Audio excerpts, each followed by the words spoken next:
Hello everyone, welcome to Flip Flop Lioness. We're approaching Diwali, so today I'm going to show you how to make a very popular sweet called Kaju Katli among Indians.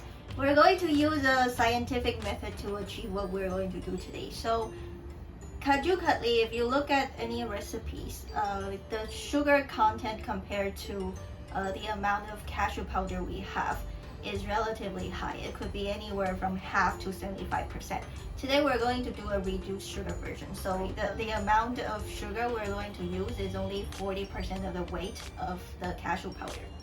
And we also are not going to care anything about checking wet thread consistency or cooking the mixture until the mixture leaves the pan, because for someone who doesn't have any experience, it's just too hard to control. So we're going to use a syrup that is 85% sugar. So if you have 100 grams of sugar syrup, what we're going to have is 85 grams of sugar and 15 grams of water.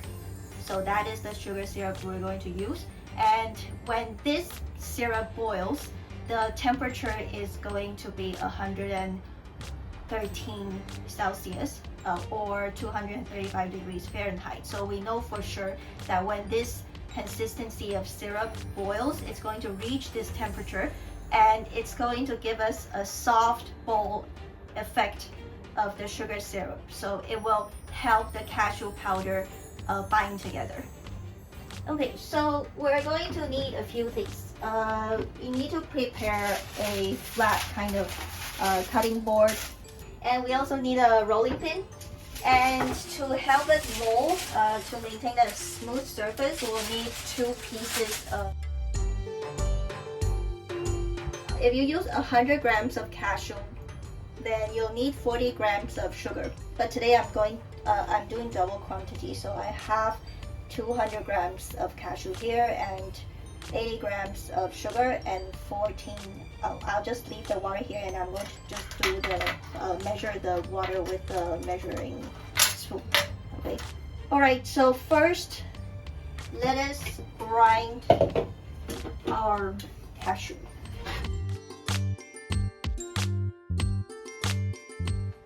This looks about right to me.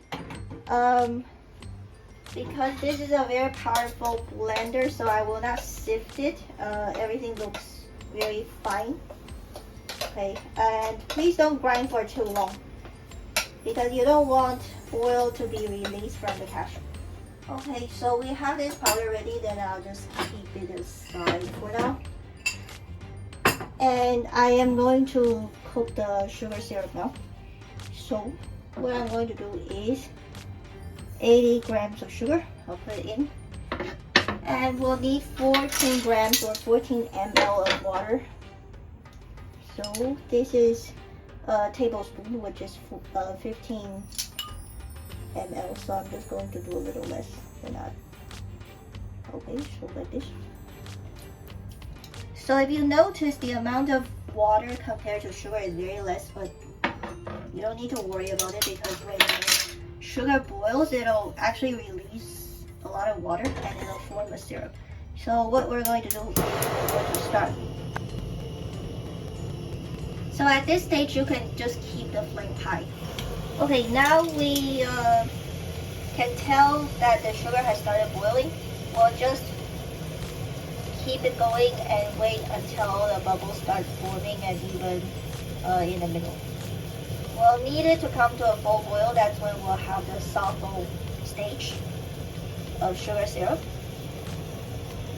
that will keep our cashew powder together. Okay, it looks like we're getting there now. So I'm going to lower the flame. And I'm going to put in the cashew powder. Okay, so now on the low flame, I'm just going to keep on stirring this. You'll notice that this mixture is not like a dough, like all the other recipes you might have seen out there, but that's fine because we're going to put 3 tablespoons of ghee in there, and that will help us combine the cashew powder a little better. So you can tell it's kind of still loose right now, but that's fine. Now we're going to put in 3 tablespoons of ghee, which is clarified butter.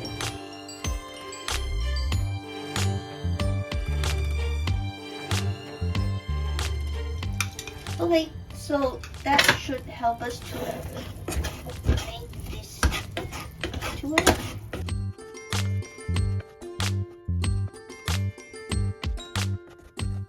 Okay, I can't see the ghee anymore. It's all mixed in there. So you can see that this dough is still a bit loose, but that's okay because we will knead it a little bit. So I'm just going to switch off the flame now and transfer the mixture to this surface. Alright, so what we're going to do now, it's still very hot, but we have to start action because otherwise it will just become hard. So what I'm going to do is, since it's still very hot, I'm going to just use this parchment paper to help me knead the dough a little bit.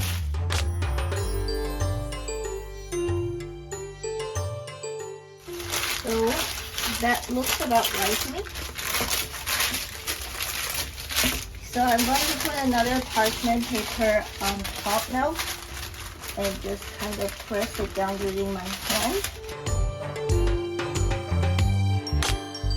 Okay, now we're going to start rolling, and I'm just going to put a little bit of ghee on top to help me kind of make a smooth surface because the ghee can help the surface become smooth.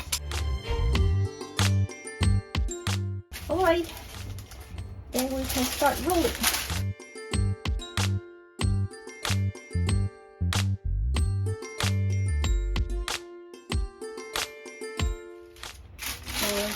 Yeah, you can tell in the middle it's pretty smooth, so that is pretty good. Then just keep on rolling, and you can feel the thickness using your hand.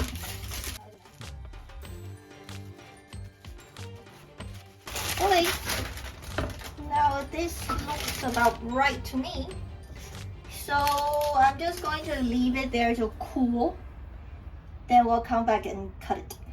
Okay, so now this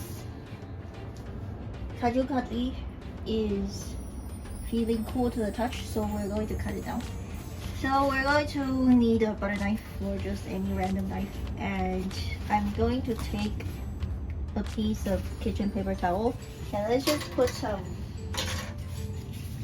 ghee on it first.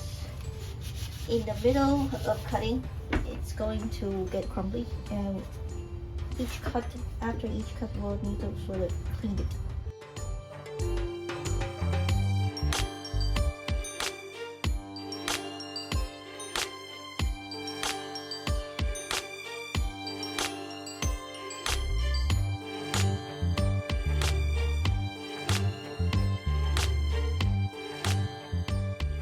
Okay, so now you can just enjoy them as they are.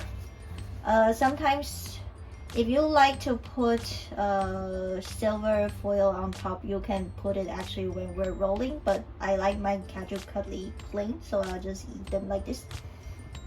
And you can also store them in an airtight container for up to about a week. Okay, so now we have this beautiful plate of Kaju Katli. I'm going to try one just to see.